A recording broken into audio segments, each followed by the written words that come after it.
الحمد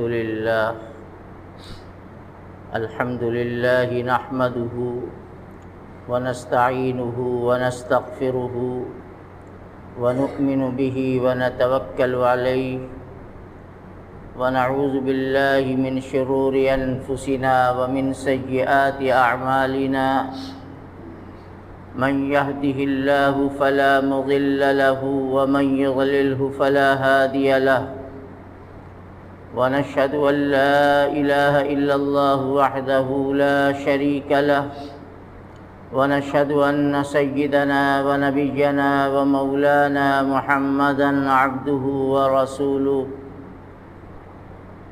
أما بعد فأعوذ بالله من الشيطان الرجيم بسم الله الرحمن الرحيم إن تنصروا الله ينصركم ويثبت أقدامكم صدق الله مولانا العظيم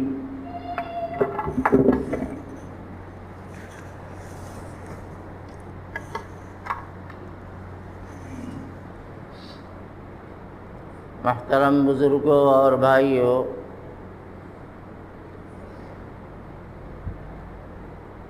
اللہ رب العزت نے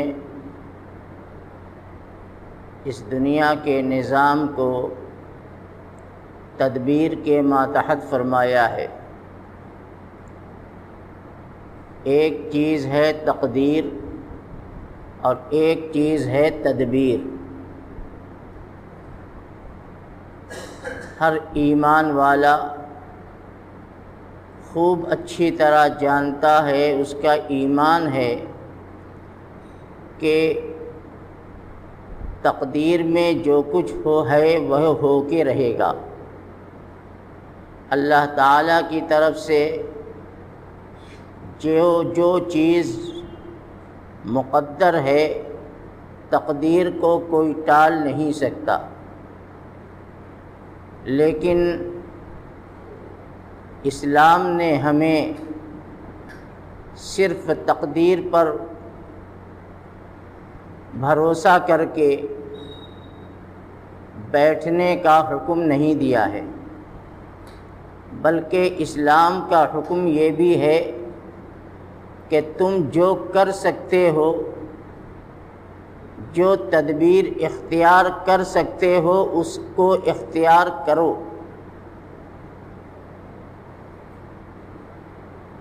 ہوگا وہی جو ہم چاہیں گے، لیکن اپنی کوشش اور تدبیر سے پیچھے مت ہٹو۔ یہ اسلام کی تعلیم ہے۔ رسول اکرم صلی اللہ تعالی علیہ وسلم کی مبارک زندگی اسی تقدیر اور تدبیر کے ساتھ گزری ہے۔ آپ سے زیادہ اللہ پر بھروسہ رکھنے والا اور تقدیر پر ایمان رکھنے والا آپ سے بڑھ کر کون ہو سکتا ہے؟ لیکن اس کے باوجود آپ کی مبارک زندگی کو دیکھا جائے تو ہر قدم پر آپ نے تقدیر کے ساتھ تدبیر کے استعمال کا حکم فرمایا۔ آپ نے فرمایا کہ بیماری آ جائے تو علاج کرو، یہ نہیں یہ سوچ کر مت بیٹھو کہ جو مقدر میں ہونا ہے وہ ہو کے رہے گا۔ زندگی اور موت تو خدا کے ہاتھ میں ہے، جتنی زندگی ہے اتنی ہی ملے گی۔ صحیح ہے کہ زندگی، موت، صحت، تندرستی، عافیت، بیماری، یہ سب خدا کے حکم سے آتی ہے اور خدا کے حکم سے جاتی ہے، لیکن آپ نے اس سے بچاؤ، اس سے حفاظت کے راستے اور تدبیر بیان فرمائی کہ بیماری آئے تو علاج کرو۔ ہاں یہ ضرور ہے کہ یہ عقیدہ مت رکھو کہ دوا کے ذریعے سب کچھ ہوگا اللہ کے حکم سے جو اللہ چاہیں گے وہی ہوگا، لیکن ہم دعا اس لیے کرتے ہیں کہ ہمارے نبی نے، ہماری شریعت نے ہمیں تقدیر کے اختیار کرنے کا حکم دیا ہے۔ رسول اکرم صلی اللہ تعالی علیہ وسلم نے جتنی جنگیں ہوئی ہیں اسلام کے دشمنوں سے، جو آپ نے جہاد فرمائے، جس میں سب سے پہلا اور اہم مشہور غزوہ بدر ہے۔ چھوٹی لڑائیاں تو اس کے پہلے ہوئی ہیں، لیکن غزوہ بدر اسلام کی تاریخ کا سنگ میل ہے، جس نے حق اور باطل کو بالکل صاف صاف واضح کر دیا، اور اللہ نے حق کو فتح عطا فرمائی۔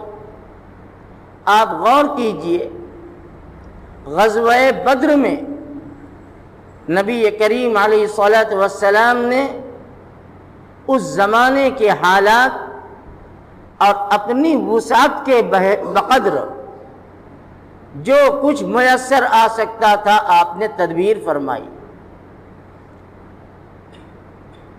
دشمنوں کو مدینے میں داخل نہیں ہونے دیا، بلکہ خود 313 صحابہ کو لے کر مدینہ سے بہت دور 80 کلومیٹر کے فاصلے پر بدر پہنچ گئے، اور وہاں پر آپ نے دشمنوں کے ساتھ مقابلہ فرمایا۔ مسلمان بہت کمزور تھے، نہ تو ان کے پاس مال کی طاقت، نہ افراد کی طاقت، نہ جنگی ساز و سامان کی طاقت، کچھ نہیں تھی۔ دشمن کے مقابلے میں 5% بھی نہیں تھی، لیکن جتنا میسر آ سکتا تھا، جو سواریاں مل سکتی تھیں، جو افراد حاصل ہو سکتے تھے، جو اسباب ہو سکتے تھے، آپ نے ان تمام چیزوں کو اختیار فرمایا، اور مجاہدین اسلام کو لے کر بدر کے میدان میں تشریف لے گئے۔ آپ نے اپنے نگرانی میں مسلمانوں کی صف بندی فرمائی، پہلا دستہ، دوسرا دستہ، تیسرا دستہ، کون ہوگا، کون کہاں رہے گا، سب آپ نے فرمایا۔ یہ ہے تدبیر۔ میں تقدیر اور تدبیر کو سمجھا رہا ہوں۔ ساری تدبیر ہو گئی، دشمن سامنے 1000 کی تعداد میں اپنی طاقت، اپنے ہتھیار، اپنے اسباب و وسائل کے نشے میں چور ہے۔ وہ یہ سمجھتا ہے کہ یہ فاقہ کرنے والے، پیوند لگا کپڑا پہننے والے، جن کے گھروں کے اندر چولہے بھی نہیں جلتے، یہ فاقہ مس کمزور، یہ کیا ہمارا مقابلہ کریں گے؟ جب رن پڑے گا اور مارکا سرگرم ہوگا تو ہم تو انہیں ہضم کر جائیں گے، ہم انہیں ختم کر دیں گے۔ ایک طرف طاقت کا نشہ تھا، دولت کا نشہ تھا، اسباب و وسائل پر اعتماد اور بھروسہ تھا، اور دوسری طرف بے کسی، مجبوری، بے اسبابی۔ لیکن ایک چیز ان کے پاس بڑی مضبوط تھی جو دنیا میں کسی کے پاس نہیں تھی، وہ چیز تھی اللہ کا تعلق، اللہ سے لو لگانا۔ یہ سب کرتے تھے لیکن دل خدا کی طرف متوجہ ہوتا تھا۔ نبی کریم علیہ الصلوۃ والسلام جب میدان جنگ کو سجا چکے تو اس میدان سے کچھ فاصلے پر آپ کا ایک خیمہ تیار کیا گیا، آپ اپنے خیمے میں تشریف لے گئے، جنگ کا طریقہ بھی بتا دیا کیسے تمہیں مقابلہ کرنا ہے، دشمن کے سامنا کیسے کرنا ہے، جتنے طریقے ہو سکتے تھے اسباب کے سب آپ نے اختیار فرما لیا۔ پھر اس کے بعد آپ اپنے خیمے میں تشریف لے گئے، پھر اللہ کے سامنے اپنے سر کو رکھ دیا اور اللہ سے ایسی دعا مانگی کہ نبی کریم علیہ السلام کی زندگی کی تاریخ میں شاید ایسے انداز کی دعا نہیں ملتی، عجیب دعا مانگی۔ آپ نے فرمایا، اے پروردگار، یہ مٹھی بھر نہتے اور کمزور جو 14 سال کی محنت کا نتیجہ ہے 13 سالہ مکی زندگی میں اور 1.25 سال مدنی زندگی میں، یہ 13-14 سال کی زندگی کا سرمایہ اور نچوڑ ہے، یہ میری پونجی ہے۔ اے اللہ، ہم نے آپ کے حکم پر، آپ کے اشارے پر آج ہم نے ان کو میدان میں لا کے کھڑا کر دیا۔ اے اللہ، اب ان کی مدد کرنا، ان کی حفاظت کرنا، یہ آپ کا کام ہے۔ آپ ان کی حفاظت فرمائیے اور ان کے ذریعے اسلام کی حفاظت فرمائیے۔ اللہ کے نبی نے فرمایا کہ اے پروردگار، اگر یہ آج مٹھی بھر لوگ، یہ کلمے اور ایمان والے اگر اس میدان کے اندر کام آ گئے، شہید کر دیے گئے، تو پھر شاید اس دنیا میں آپ کا نام لینے والا کوئی نہ بچے گا۔ اے پروردگار، اگر آپ کو یہ منظور ہے کہ آپ کا نام لیا جائے، آپ کا دین زندہ رہے اور قیامت تک انشاءاللہ زندہ رہے گا، تو اے پروردگار، ان کی حفاظت فرمائیے، ان کی مدد فرمائیے۔ چنانچہ اللہ کا نبی اپنے سر کو سجدے میں ڈالتا ہے اور بس خدا سے لو لگا کے بیٹھا ہے۔ دیکھو، یہ ہے تقدیر، یہ ہے تقدیر، میدان کا سجانا یہ تدبیر، اور اللہ کے آگے اپنے کو ڈال دینا یہ تقدیر۔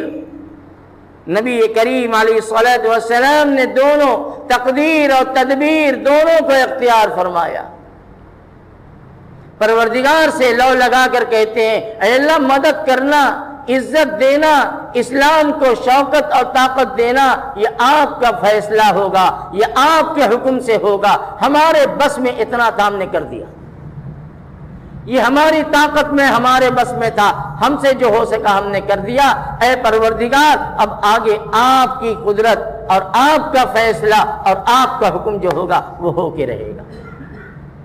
خدا کے سامنے رو رہے ہیں، گڑ گڑا رہے ہیں اور اس قدر بے قابو ہو رہے ہیں کہ حدیث میں آتا ہے کہ رسول اکرم صلی اللہ تعالی علیہ وسلم کے جسم اطہر پر جو کملی مبارک تھی یا جو چادر تھی، وہ آپ کے شانے سے سرک گئی، زمین پہ آ گئی۔ آپ سجدے میں ہیں، ادھر صحابہ داد شجاعت دے رہے ہیں میدان کارزار میں، اپنی جانوں کو ہتھیلی پر لے کر اسلام کے کلمے کو اور دین مصطفی کو آگے لے کر بڑھ رہے ہیں، جان دے بھی رہے ہیں اور جان لے بھی رہے ہیں۔ ادھر مار کا گرم، ادھر نبی ہیں کہ اللہ کے سامنے، اللہ کے حضور پڑے ہوئے ہیں، اللہ سے لو لگائے ہوئے ہیں۔ صدیق اکبر رضی اللہ تعالی عنہ دیر کے بعد آتے ہیں کہ چلے دیکھیں کہ آقا کی کیا حال ہے، آقا کی کیا کیفیت ہے، آپ کا کیا حال ہے خیمے میں۔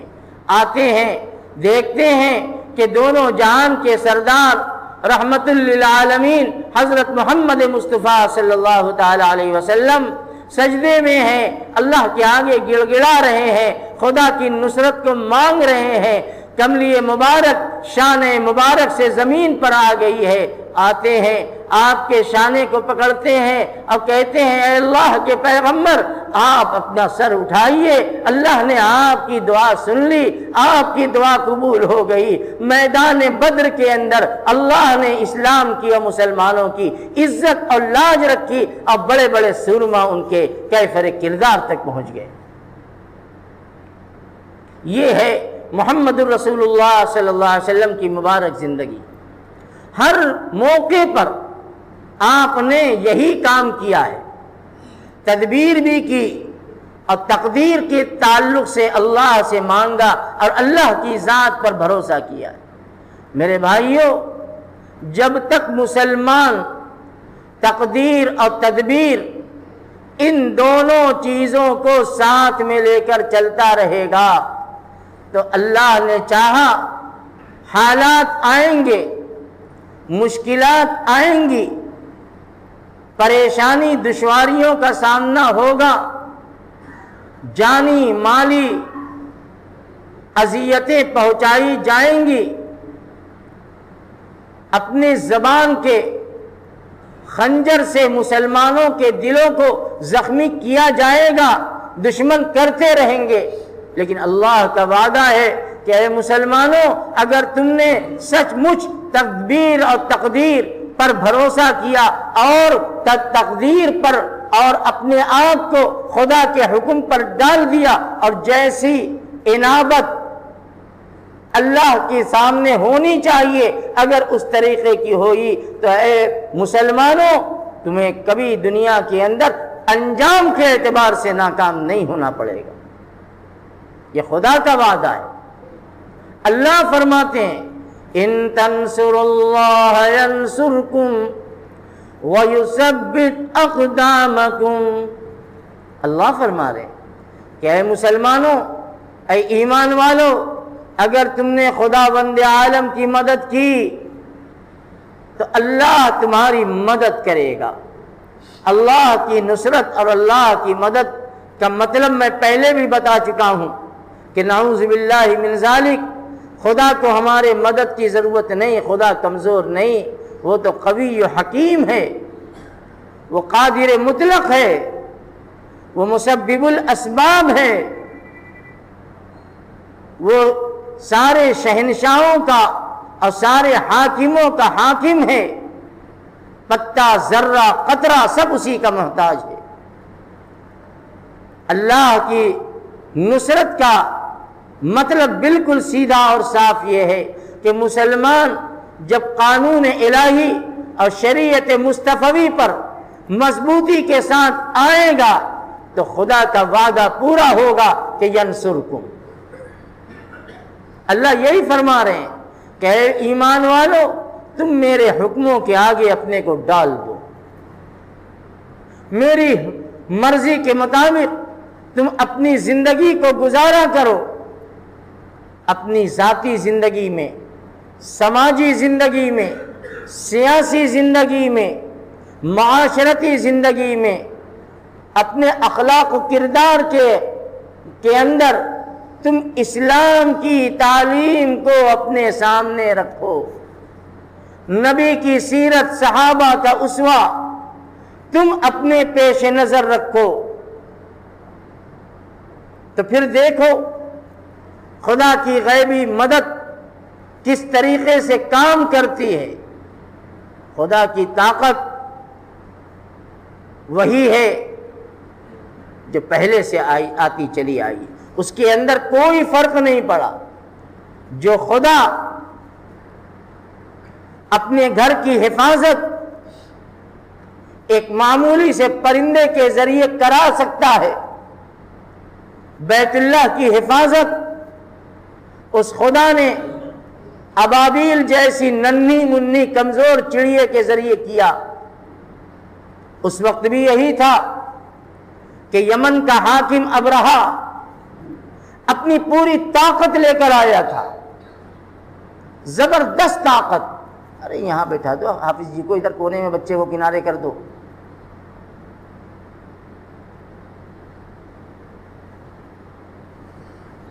اپنی پوری طاقت لے کر آیا تھا. بڑے بڑے طاقتور ہاتھی. کیا آیا تھا کہ میں خانہ کعبہ کو مسمار کروں گا, اسے ڈھا دوں گا. چلتا رہا چلتا رہا. اللہ نے کہا اور نزدیک آ جاؤ, اور قریب آ جاؤ, اور قریب آ جاؤ. چلتا رہا سینکڑوں پتہ نہیں کتنا میل کا سفر کر کے جب حدود حرم کے اندر آ گیا, اب مینا کی وادی کے قریب پہنچا, تب اللہ کی مدد آ گئی. بالکل کعبۃ اللہ سامنے سے نظر آ رہا ہوگا, اس لیے کہ اس زمانے میں کوئی مکان تھا نہیں تھا, وہ ایک لقدق وادی تھی اور صحرا تھا. اور وہ یہ سوچ رہا تھا کہ اب تو منزل قریب ہے, اب تو پاسا میرے ہاتھ میں ہے, اب تو منٹوں اور لمحوں کے اندر چٹکی بجاتے ہوئے اس گھر کو ہم ڈھا کے ختم کر دیں گے. جب بالکل نزدیک آیا اللہ کی مدد آ گئی. الم تر کیف فعل ربک باصحاب الفیل, اس سورت کی تفسیر اور ترجمے کو پڑھا کرو, بہت کچھ سبق تمہیں اس سے ملے گا. اللہ نے ان ابابیل ننھے پرندے کے ذریعے سے, جن کے چونچ میں خدا جانے کہاں سے چھوٹے چھوٹے ذرے پتھر کے آئے, اب برسانا شروع کیا. اور جب ان کے ہاتھیوں پر, ان کے لشکروں پہ جب وہ اوپر سے پڑا ہے تو کیا ہوا؟ کعصف مأکول, بھوسے نکل گئے, ان کے ہاتھیوں کے پرخچے اڑ گئے, لشکر میں بھگدڑ مچ گئی, سارے کتنے مارے گئے, کتنے الٹے پاؤں بھاگے, ہلاک و برباد و تباہ ہو گئے. یہ خدا کی مدد نہیں تھی تو اور کیا تھا؟ کوئی انسان تو نہیں تھا, صرف عبد المطلب تھے, بیت اللہ کی حفاظت اور متولی تھے ان کے, اور وہ گئے تھے, جا کر وہیں ملاقات کی تھی. بڑی لمبی تاریخ ہے اس کی, میں اتنی لمبی تاریخ بیان کروں گا میرا سارا وقت ضائع ہو جائے, نکل جائے گا. بہت لمبی تاریخ ہے. عبد المطلب گئے تھے اپنے جانور کا مطالبہ کرنے کے لیے کہ آپ کے لوگوں نے میرے 100 اونٹ اور اتنے جانور جو ہے غصب کر لیے ہیں, چھین لیے, ہمیں میرا جانور, میرا اونٹ دے دیا جائے. لوگوں نے کہا, غور سے سننے کی بات ہے, اب بات آ گئی, سمیٹ کے 2 منٹ میں بیان کرتا ہوں.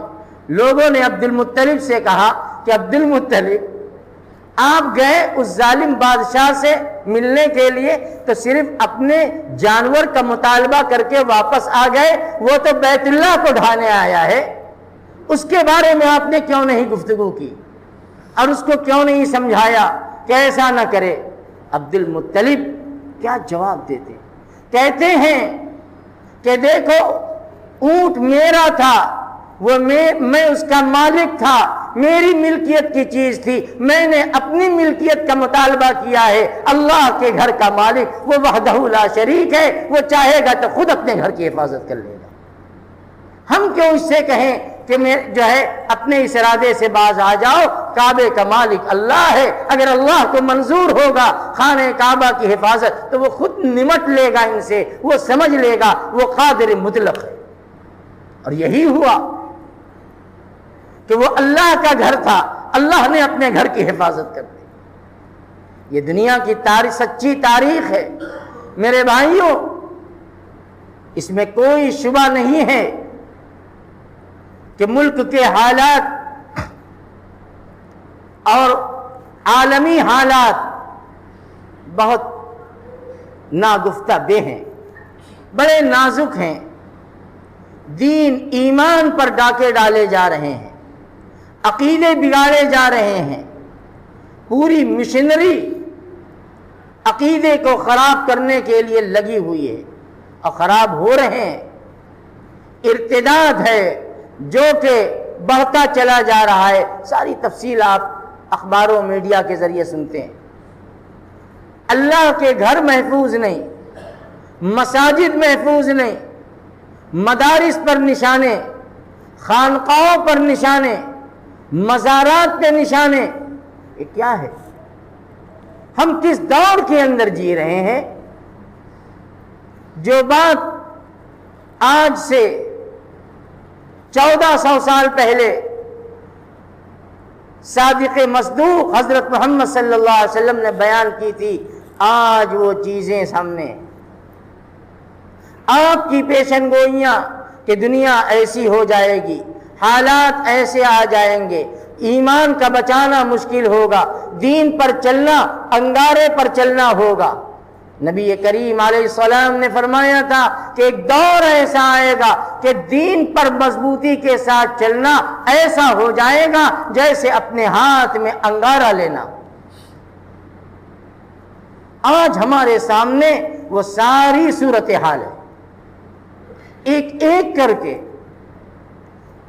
وہ پیشن گوئی ہمارے سامنے آ رہی ہے، لیکن اسی کے ساتھ ساتھ نبی کریم علیہ الصلوۃ والسلام نے یہ بھی فرما دیا تھا کہ دیکھو حالات آئیں گے تمہارے، لیکن تم اگر اپنے مذہب پر، اپنی شریعت پر، اپنے دین پر 100% مضبوطی کے ساتھ جمے رہے تو خداوند عالم ایسے ایمان والوں کی مدد کر چکا ہے، کر رہا ہے اور کرتا رہے گا۔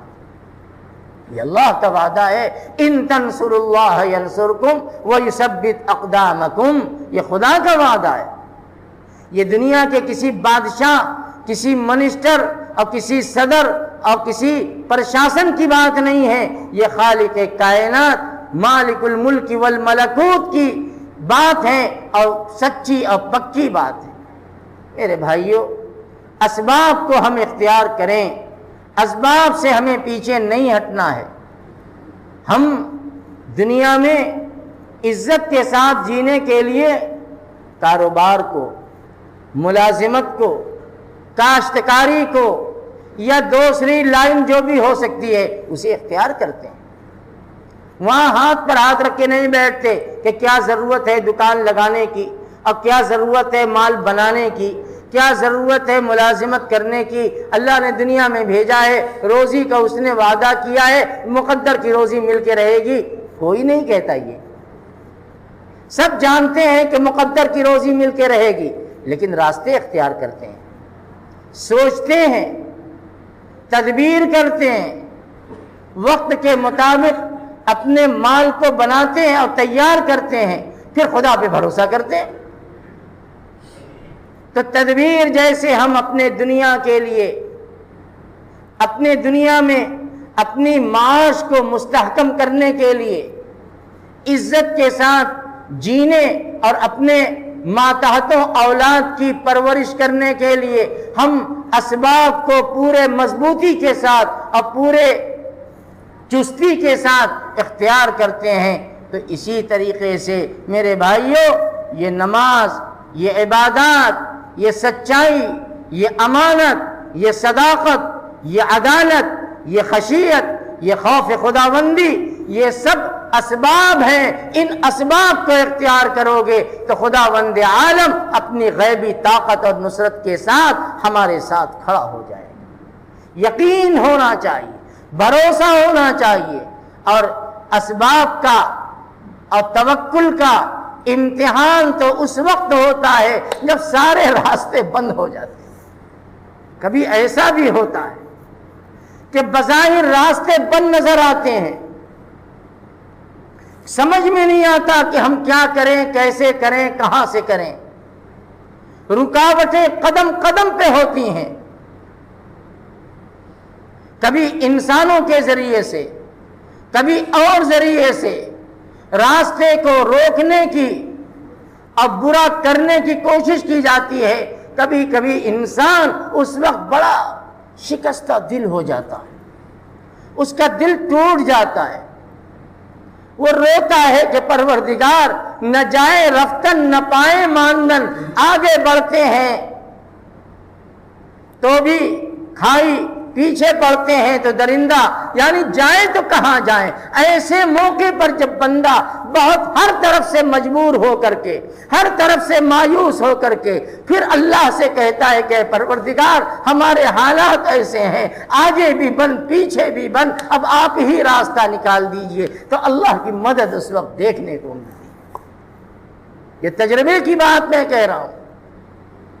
اس وقت جب آدمی اللہ سے لو لگاتا ہے کہ اے پروردگار ہم تو ہر طرف سے ناکام ہوئے جا رہے ہیں، جس پہ سر تھا وہی تکیے ہوا دینے لگے، ہم نے عدالت پر، ہم نے حکومت پر، جو ہمارے نگراں ہیں، ہم نے ان پر تھوڑی دیر کے لیے آس لگائی تھی کہ یہ ہمارے ساتھ حق اور انصاف کا معاملہ کریں گے، لیکن انہوں نے ہی نظر بدل لی، انہوں نے ہی جو ہے منہ پھیر لیا۔ اے پروردگار ہم جائیں تو کہاں جائیں، مسئلہ میری ذات کا نہیں ہے، اے پروردگار مسئلہ تیرے گھر کا ہے، مسئلہ تیری عظمت کا ہے۔ مجھے لوگ تانا دیتے ہیں کہ کہاں گئی خدا کی مدد، تو اس وقت دیکھو اللہ کیسے مدد کرتا۔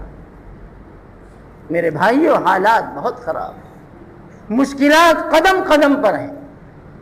آپ کے شہر میں یوں مسئلہ تو 30 سال سے زندہ ہے، سن 91-92 سے شاہی گیان واپی مسجد کا مسئلہ ایک الجھن بن کر سامنے ہے، لیکن ادھر چند مہینوں سے اس کے جو حالات ہیں، جو نازک موڑ پر یہ مسئلہ پہنچا ہوا ہے، سب جانتے ہیں۔ یہاں پر ہمیں اللہ سے توجہ کرنی ہے، اللہ سے لو لگانی ہے۔ جو اس کے ذمہ دار ہیں انجمن انتظامیہ مساجد کے، وہ اسباب میں لگے ہوئے ہیں، وہ مقدمات کی پیروی، اچھے ججوں کا استعمال، اچھے وکلاء کا انتخاب، اور ان کو عدالت میں کھڑا کر کے بحث و مباحثہ، یہ سارے کام وہ کر رہے ہیں، اور جتنا بن پڑ رہا ہے کر رہے ہیں۔ ہمیں ان پر شک نہیں ہے، ان کے اخلاص پر اور ان کی محنت پر شک کرنے کی ضرورت نہیں۔ جتنا راستے بند ہیں، میں کہنا نہیں چاہتا، میں جانتا ہوں کیا کیا مجبوریاں ہیں ایسے لوگوں کے سامنے، لیکن جو ہو سک رہا ہے اس سے پیچھے نہیں ہٹ رہے ہیں، وہ کر رہے ہیں۔ آج ضرورت اس بات کی ہے کہ آپ اللہ کے گھر کی بازیابی، اس کی حفاظت اور اس کے استحکام کے لیے 2 کام کریں۔ ایک کام رجوع اللہ، اللہ کی طرف توجہ، تقدیر پر ایمان کے ساتھ کہ ہوگا وہی جو خدا چاہے گا، لیکن ہمیں کوشش سے باز نہیں آنا، ہمیں پیچھے نہیں ہٹنا، جہاں تک جا سکتے ہیں ہم کوشش کے اعتبار سے ہم جاتے رہیں گے۔ اور دوسرا کام، اسباب کی دنیا میں آج مقدمات کا لڑنا اور لوور کورٹ سے لے کر سپریم کورٹ تک جانا یہ معمولی کھیل نہیں ہے، بڑے کثیر سرمایہ کی ضرورت ہے۔ اور اللہ کے بندے مدد کرتے ہیں، تعاون کرتے ہیں۔ آج انجمن انتظامیہ مساجد والے مجھ سے کہہ رہے تھے، خط بھی ان کا آیا ہے کہ آپ درخواست کیجئے تعاون کی، کہ جو جس سے ہو سکتا ہے اس کار خیر میں، صدقہ جاریہ میں اپنے مال کے ذریعے سے تعاون کرے۔ اللہ تعالیٰ ان کے کاروبار میں، مال میں، عزت میں خیر و برکت عطا فرمائے۔ لہٰذا میں آپ تمام حضرات سے یہ درخواست کرتا ہوں کہ جس کی جو حیثیت ہے وہ اس میں تعاون کرے، تاکہ جو اس میدان میں کام کر رہے ہیں وہ پوری قوت کے ساتھ، پورے عزم کے ساتھ، حوصلے کے ساتھ اس میں کام کرتے رہیں۔ اللہ ان کی مدد فرمائے، اور جن کو جو دینا ہو وہ میرے پاس جمع کر دیں، 10 روپیہ ہو کہ 1000 ہو، جو حیثیت ہو، کوئی بات نہیں ہے، آپ مجھ کو میرے پاس جمع کر دیں۔ انشاءاللہ جب ایک قاعدے کی رقم ہو جائے گی تو میں ان لوگوں تک اسے پہنچا دوں گا۔ اللہ ہمیں بھی توفیق عطا فرمائے، آپ سب کو توفیق عطا فرمائے۔ وآخر دعوانا ان الحمد للہ رب العالمین۔